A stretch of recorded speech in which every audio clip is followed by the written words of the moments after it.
Mahkamah Persekutuan pada Rabu menolak permohonan Kerajaan Kedah untuk mendapatkan kebenaran merayu terhadap keputusan yang membatalkan tindakannya menghentikan pengeluaran dan pembaharuan lesen perniagaan bagi pengendali pertaruhan nombor ramalan di negeri berkenaan.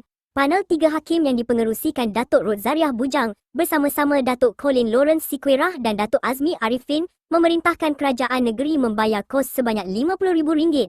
Ketika menyampaikan keputusan sebulat suara mahkamah, Hakim Rodzariah memutuskan bahawa kerajaan negeri gagal memenuhi syarat ambang di bawah Seksyen 96(a) Akta Mahkamah Kehakiman 1964 bagi membolehkan kebenaran merayu diberikan. Kerajaan Kedah memohon kebenaran untuk merayu terhadap keputusan majoriti 2-1 Mahkamah Rayuan yang mengekalkan keputusan Mahkamah Tinggi memihak kepada ejen pertaruhan nombor ramalan, syarikat serta pegawai utama mereka dalam mencabar arahan kerajaan negeri berkenaan.